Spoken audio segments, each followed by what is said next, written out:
We focus on history, culture, religion, art, social, and philosophy of Nusantara. Here, in the presence of Nusantara, we were made to be forgotten about the goodness of ourselves.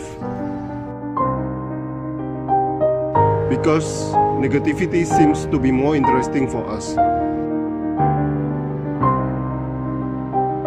Now, I'm Sutoyo Raharto and friends assist you to remind you, to awaken you that we still can find the gems of Nusantara. They are the great sights of Nusantara.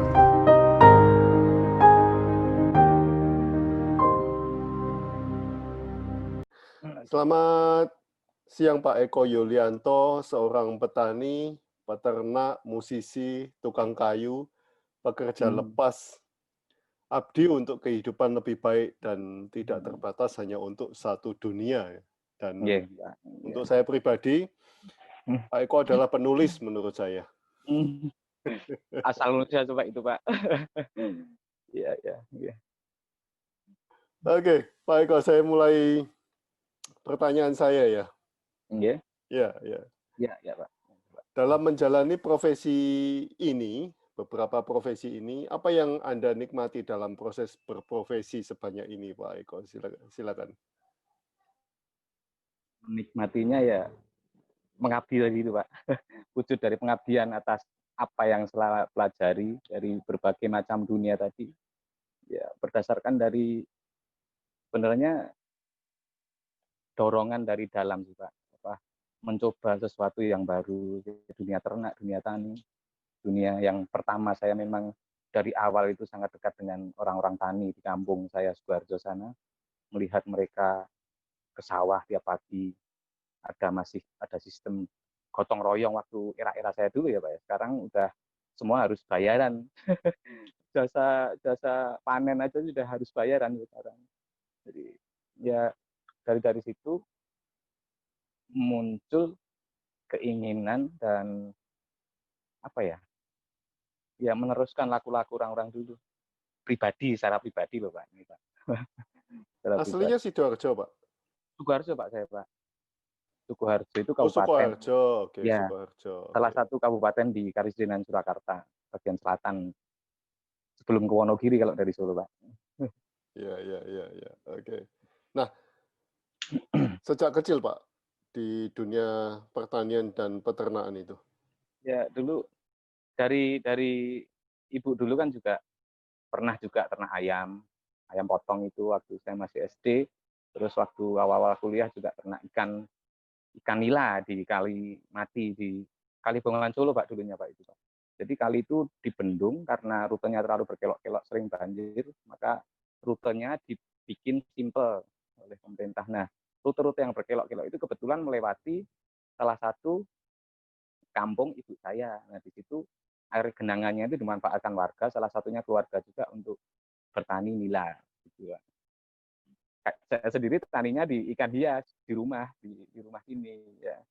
Jadi kalau pas nggak ada jadwal pengamenan, nggak ada jadwal musik, kita biasanya kalau saya melakukan apa yang di rumah, ada bengkel kayu, ada ternak ikan, ada juga bonsai di rumah. Jadi apa-apa Pak dikerjakan. Ya freelance itu ya kalau teman-teman ada kerjaan apa, kebetulan saya bisa dan ada waktu, meskipun belum bisa, kalau sekiranya saya mampu, saya mencoba di situ belajar sambil melakukan. Gitu. Loh, workshopnya bikin gitar ya Pak ya?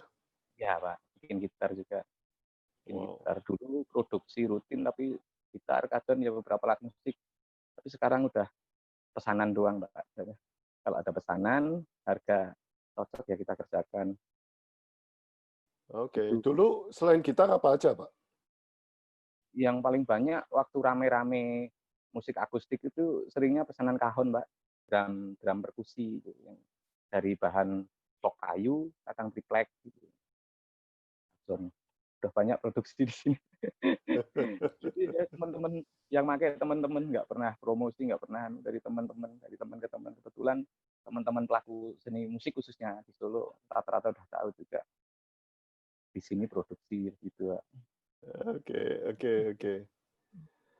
Bapak menulis menjalani hidup di negeri dongeng di antara Wah, itu agak keras, Pak. di antara Iya. masyarakat pemakan doktrin tekstual tanpa pertimbangan kontekstual di mana berita dangkal dan fantasi sebagai konsumsi utama keseharian yang disebarkan melalui kota ajaib di setiap waktu jeda mereka diperah. Saya setuju ini Pak, terlalu berita negatif di Iya, apa ya yang kita kebanyakan lihat. di TV-TV itu kan macam itu, Pak. Dan Yeah. yang ditayangkan di TV itu secara tidak langsung menjadi standar gaya hidup orang-orang masyarakat kita, masyarakat di perkampungan gitu. Nah, dari pengaruh itu cara pandang mereka serba standar yang bagus itu kayak di TV itu. Sedangkan orang hidup kan nggak harus seperti itu, Pak. Mengalir aja gitu kalau saya pribadi, tapi kan masyarakat yang udah terpola semacam itu juga nggak ada salahnya sih pikiran mereka soal itu. Nah, soal konteks tudingan ke kami itu saya lebih ke titik beratkan ke pelaku seni, Pak, khususnya Pak. Saya sendiri sebagai pelaku seni musik, pembuat alat musik, dan juga hidup dari dunia sekitaran musik, sekitar seni di situ. Nah, di situ ada beberapa kelompok masyarakat yang maaf dari bawaan keyakinan itu sangat menolak dengan profesi ini. Begitu. Kebetulan dulu saya juga secara pribadi pernah diserang melalui nomor yang tidak dikenal mengatakan bahwa profesi saya ya seperti itu. Dunia apa itu? Nah, dari hal itu saya mencoba membangun bantahan yang ini bukan kehendak saya sebagai pribadi dan teman-teman, ini udah kutukan dari semesta. Istilahnya bakat itu loh, Pak. Bakat yang diberikan oleh kehidupan ini yang secara tidak langsung harus kita abdikan kembali ke masyarakat, ke dunia. Nah, kalau itu dipandang sebagai kesalahannya di mana? Makanya salah satu caranya ya kita eksis saja dengan dunia kita, dengan siapa yang membutuhkan. Karena pro kontra itu di setiap dunia kan pasti juga ada, Pak. Dan kita harus maklumi hal semacam itu. Oke, saya ulangi lagi ya Pak ya. Yeah. Kalimatnya ini bagus. Menjalani hidup di negeri dongeng di antara masyarakat pemakan doktrin tekstual tanpa pertimbangan kontekstual di mana berita dangkal dan fantasi sebagai konsumsi utama keseharian yang disebarkan melalui kota ajaib di setiap waktu jeda mereka diperah. Sungguh tampak dan hal itu merugikan kami ketika banyak tudingan sebagai ras manusia menyimpang yang belum tercerahkan hidup dari profesi rendahan. Itu masalah loh. Masalah lo. Kami menjalani. Ya. Itu masalah lo. Soal pemahaman, soal yang dipahami semacam itu loh, Pak, tentang profesi kami itu kurang gimana, nggak bagus secara mazhab, secara ini sangat itu masalah Anda, bukan masalah kita gitu. Masalah lo gitu. Jadi Masalah lo. Oke. Masalah kamu lo. gitu. Ya, masalah kamu. Bagi kami menjalani kutukan semesta demi kebaikan dunia bukanlah sebuah dosa ini di sini, dan seperti ini kami ada dengan cara kami. Selamat mensangsikan. Siapa itu kami, Pak? Kutukan apa itu dan apa yang sudah dilakukan? Silakan, Pak.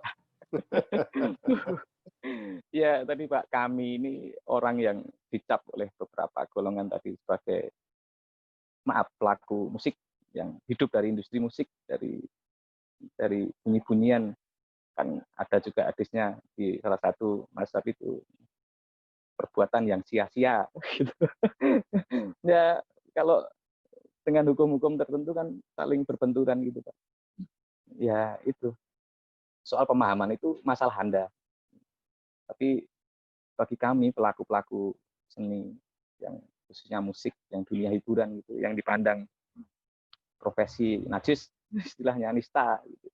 Ya bukan masalah, itu sebagai bakat yang harus kita abdikan ke masyarakat, karena musik secara tidak langsung menyesuaikan perkembangan sekarang udah jadi semacam kebutuhan ya Pak, kebutuhan rekreasi telinga, kebutuhan untuk bahkan beberapa beberapa aliran kepercayaan pun menggunakan fasilitas bunyi untuk memediasi hal itu, untuk mengantarkan ke titik-titik trans atau apa gitu. Nah, soal ini di sini dan seperti ini kami ada, ya kita eksis saja dengan dunia kita, dengan yang saling tadi Pak. Kita ada dan ada yang membutuhkan, kita saling. Soal yang kontra itu sudah bukan wilayah kami. Begitu Pak. Musik apa Pak biasanya yang dimainkan Bapak? Country atau apa ya kalau saya dengar? Ya kalau saya sama teman-teman itu tidak mematok ke satu aliran ya, lebih konteksnya lebih ke kebutuhan. Ini untuk apa? Tapi kebanyakan yang untuk kita kan juga melayani jasa untuk wedding, untuk event-event apa gitu. Itu tergantung klien, Pak. Tergantung mereka pinginnya request-nya apa gitu kita sediakan. Tapi Ada yang untuk pengen Bapak sendiri sukanya apa Pak? kalau sukanya semua musik Pak suka.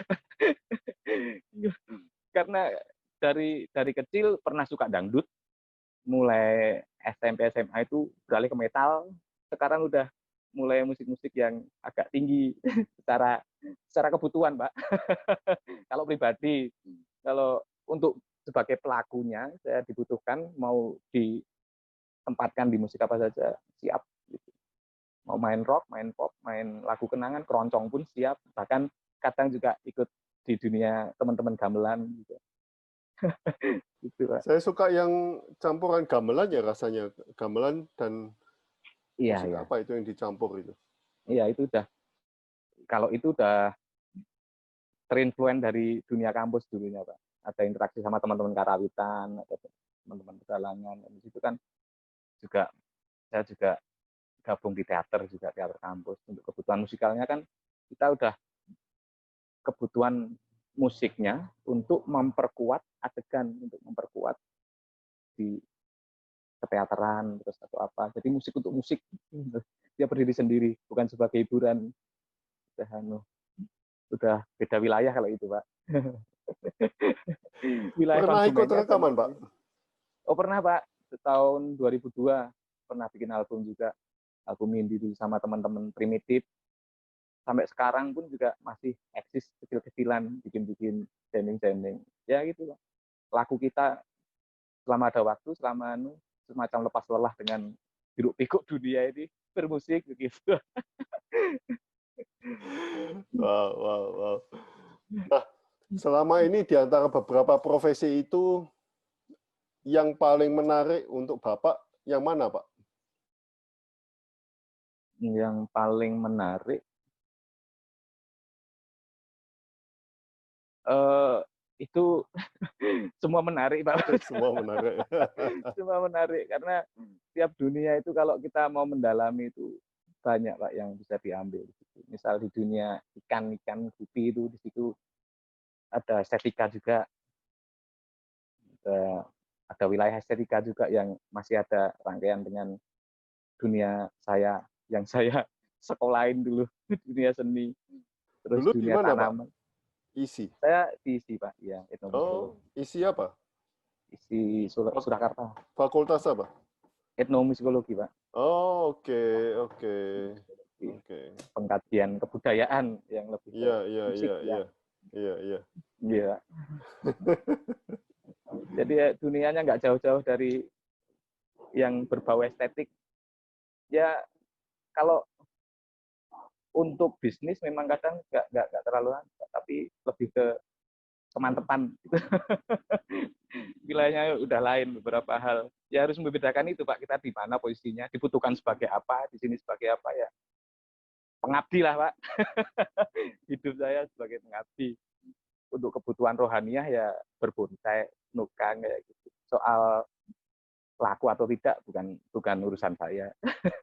Itu wilayahnya teman-teman marketing. Oke, Pak Eko juga menulis menjadi waras itu sulit, Pak. Berlatih gila hanya antisipasi kalau gila beneran biar pantas, nggak wagu. Ya. Ya itu sebenarnya. Apakah sudah selayaknya kita semua begini, Pak? Supaya kebohongan dan kejujuran juga dianggap kegilaan normal, Pak. Silakan, Pak.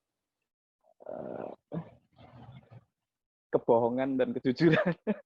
Ya, karena saya sendiri juga interaksinya dengan beberapa teman di beberapa dunia ya Pak ya, tahu dunia mereka seperti apa, harus melakukan seperti ini dan seperti ini. Ya, misalkan untuk wilayah pekerjaan aja, dapat pekerjaan harus seperti ini. Kalau dengan cara waras itu ya sulit. Karena di lapangan itu nggak seperti kita pakai ukuran kebenaran yang benar apa kebenaran kalau menurut saya kebenaran itu harus bulat, nggak boleh terkotak-kotak dan putus-putus. Nah itu susah di zaman sekarang. Kita benarnya di titik mana, kita harus memposisikan di situ. Misal ada proyek apa, temen itu wah ini harus begini, kalau nggak gini nggak bisa dapat kita, kalau nggak gini sana minta gini ya begini. Ya lalu semacam itu rahasia-rahasia di lapangan kayak gitu. Kita harus waras dan gila di situ, nggak berapa itu. Makanya kita di posisi mana ya harus bisa seperti itu, perannya harus seperti itu. Sandiwaranya harus dimainkan, Pak. Ya itulah Pak, panggung sandiwara. Tapi pernah nggak merenungkan atau bertanya kepada teman-teman bagaimana menjaga hati, Pak? Karena ini semua kan kita main sandiwara, tapi ya silakan. Sebenarnya kalau personal, secara pribadi, kalau kan ada waktu ngobrol intern gitu, sama teman-teman yang pelaku-pelaku yang itu, mereka sebenarnya juga merasa kurang nyaman dengan tahu bahwa itu salah, semacam itu salah, tapi gimana? Misal saya punya anak buah sekian orang, mereka harus dapat makan, harus gitu. Sedangkan mendapat pekerjaan di sektor ini harus seperti ini lakunya. Ya dilematis juga sih Pak.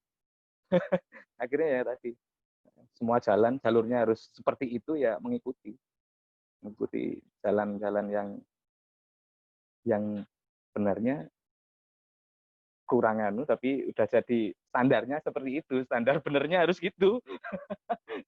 Di sini mau merubah pun juga sulit. Ya gitulah Pak. Jadi secara pribadi memang kesadaran itu ada pasti Pak. Tapi karena tadi kelompok dan yang dibawa siapa itu ada sisi politis juga. Harus begini gitu. Saya suka tulisan Bapak yang menulis tentang tukang becak itu ya. Tukang becak biola yang di Jalan Kartika. Ada foto lalu Bapak duduk di sana rasanya, terus Bapak ngomong jangan berpikir bahwa mereka juga jangan dianggap mereka juga pemalas itu loh. Oh iya. Yang di depan Mangkunegaran itu. Iya gitu Pak. Orang-orang pinggiran, orang-orang dian itu kan menjalannya sebenarnya dengan tulus apa yang dia bisa. Dia sadar betul kapasitas dia cuma segitu dan nggak neko-neko sebenarnya.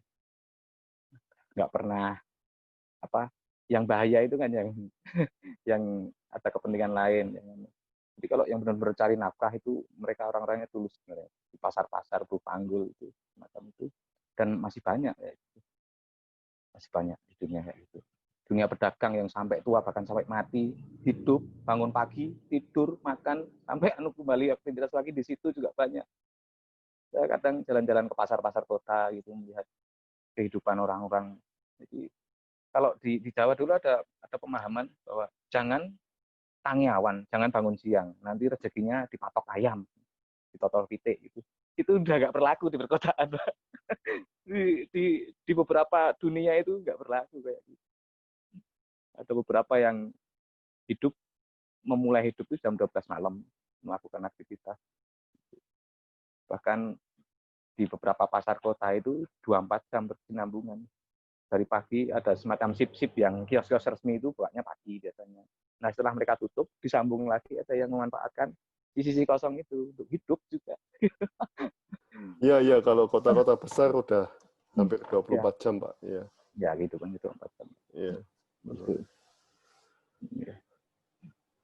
Pak, bisa tolong ceritakan pemain biola di Kartika Sari Cimahi, Pak. Ini sangat interesting. Dan pelajaran apa yang Anda dapatkan dari pemain biola yang buta tersebut, Pak? Silakan.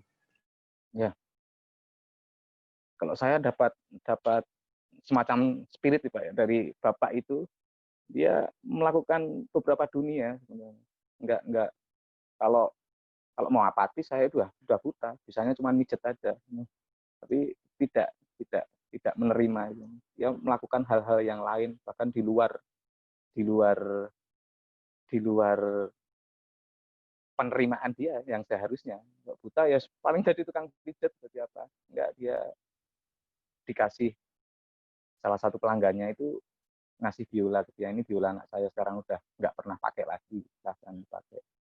Dia belajar di situ dan belajarnya katanya sendiri Pak waktu saya wawancarai waktu itu.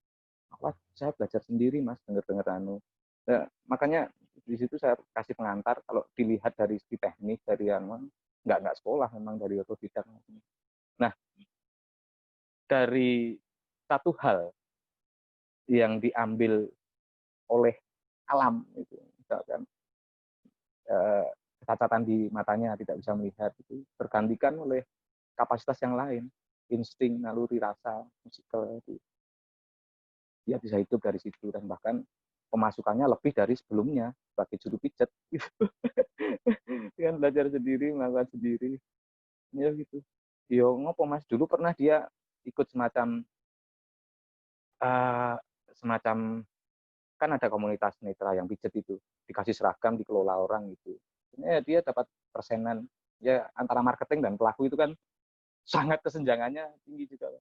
Dia akhirnya keluar dari situ belajar musik, akhirnya mendapatkan harga yang lebih sebagai pribadi, tidak perlu pakai seragam, tidak harus di kantor, di ruangan, dimanapun bisa. Ya itu Pak, spirit dari orang melakukan bahwa keterbatasan itu kadang hanya di kepala Pak. Hanya di kepala yang membuat orang tidak bergerak.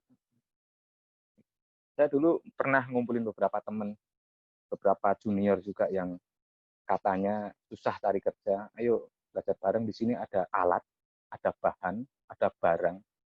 Kalau mau belajar, bisa nanti dijadikan apa? Bisa dijadikan barang untuk laku dijual, bisa kan pesanan. Ya mereka yang kondisi normal itu banyak ngeluhnya. Banyak anunya gitu. Ya itu kenyataan memang masyarakat yang kebingungan dengan zaman sekarang juga pengaruhnya banyak sekali ya dari kota ajaib tadi pengaruh semacam itu. Jadi mereka tolak ukurnya terlalu tinggi. Jadi yang harusnya dilakukan di depan bisa untuk meningkatkan skill atau apa belajar apapun kan sebenarnya bisa Pak untuk ditukarkan dengan kertas lah, kertas yang berangka itu kalau mau Pak. Tapi ya tadi semangatnya yang pengamen di Cimahi itu dapat spirit banyak dari situ Pak. Secara pribadi gitu. Nah, pada waktu mengumpulkan junior-junior dan sebagainya, apa yang Bapak biasanya katakan ke mereka supaya spirit mereka ada, atau paling tidak nggak hilang? Ya, dulu kan tempat ini juga untuk beberapa komunitas musik reggae, komunitas slang itu ngumpulnya di rumah ini Pak. Mereka itu senangnya ke satu dunia musik. Seneng. Ya komunitas ngumpul latihan bareng. Ya nggak nggak malas-malas banget sih mereka, yang dengerin, latihan bareng. Nah, kan nggak setiap hari ada job, nggak setiap hari ada event, nggak setiap hari yang mereka kadang ngamen di resto-resto yang di situ ngamennya sama pihak resto. Dulu di AM Resto dekat rumah sini disediakan tempat ngamen dan difasilitasi sound, dapat makan juga sehari 3 kali. Nah, di antara waktu itu kan mereka istirahat. Kalau mau belajar ke dunia yang lain kan juga bisa juga sih Pak. Saya menawarkan hal semacam itu. Tapi ya mungkin masih muda, emosinya pengen di dunia musik terus. Sedangkan saya udah melakukan itu puluhan tahun, ada kejenuhan pindah dunia. Iya. Beda, Tapi beda persepsi ya. ya di beda profesi ya. Tapi masih ada ya tadi Pak. Dunia kayu pun juga nggak jauh-jauh dari dunia musik. Bed gitar, ya pesenannya apa gitu Pak. Kadang juga ke interior kan. Tergantung orang minta kita sebagai apa, selama kita ada waktu dan kira-kira bisa lakukan. Lah, satu gitar bisa berapa hari, Pak? Kalau gitar beneran itu minimal 3 minggu saya produksi. Gitar yang beneran. Emang ada yang palsu, Pak? Kok beneran dan palsu? Dari anunya Pak, dari kalau ada 10 gitar dijajar itu orang-orang umum, orang-orang yang pemula itu tahunya itu gitar namanya. Tapi kan kalau ukuran, maaf, saya bukannya anu, kita lebih ke kedalaman. Profesional. Ya, kedalaman bahan baku, kedalaman penggarapan, terus sistem-sistemnya di situ. Belum nanti pertimbangan sound juga gitu. Nah, itu yang saya maksud gitar beneran. Yang nggak bisa dibuat secara instan, apalagi industrial gitu, Pak. Ya juga dari bahan memilih sendiri, terus mentreatment sendiri, pengeringan harus sekian, terus ensembling, pembuatan, sampai kadang kita coba sendiri karena saya juga bisa main gitar ini layaknya seperti apa. Nah, itu. Kalau gitar ada industri gitar di satu kampung itu di daerah Mbaki Sidoarjo itu semacam perusahaan tapi pemainnya per orang gitu. Ada yang membuat setang sendiri, ada yang menyediakan bahan baku sendiri, ada yang merakit sendiri, ada yang finishing sendiri, ada yang menjual sendiri begitu. Nah, kalau saya di sini ini dari cari bahan sampai jadi begitu. Nah, biasa 1 tahun bisa memproduksi berapa gitar, Pak? Kalau itu tergantung mood juga sih, Pak.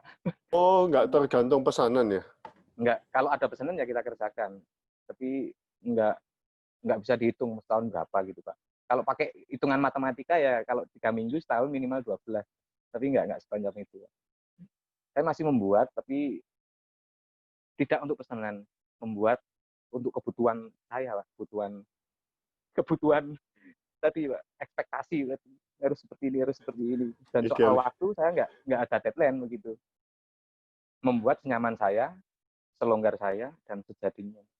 Nanti kalau jadi, ini tinggal kalau ada yang mau pesen misalnya, ini ada yang udah jadi kayak ini kira-kira berapa. Nanti saya jelaskan aja, bahannya sekian, saya produksi sekian bulan atau sekian hari, mau ngasih nilai berapa, kalau ada kecocokan. Udah begitu Pak. Sulitnya kalau karya-karya yang Pak, yang tidak digarap-garap itu Pak. Yang tidak digarap-garap. Misalnya kan seperti seniman kan biasanya nggarap satu, ya. tapi nggak feeling. Ya, 5 tahun atau 10 tahun kemudian. Ada Pak beberapa belum selesai. Itu masih koma itu. Ada juga. Nah, sulitnya itu ya, waduh. Ini pembuatan 10 tahun ya. Makanya itu. Enggak, saya ada kebiasaan mencatat Pak. Biasanya ini sekian hari catat produksi ini kan apal banget ini posisinya. Dulu misal koma ya nggak dihitung. Dimulai lagi mood-nya kapan lagi gitu. Oke, oke. Oke, terima kasih Pak Eko atas waktunya, Ya, atas Pak pengetahuannya Toyo. sangat luar biasa ini. Iya. Tulisan-tulisannya Pak Eko di Wah, itu. caption. Iya. Oke. Hmm. Terima kasih Pak. Nggih. Ya. Sudah cukup ini Selamat Pak ya. sore. Ya, terima Nggih, kasih. nggih, Terima cukup. kasih. Makasih kembali Terima Pak kasih. Toyo. Nggih, matur nuwun.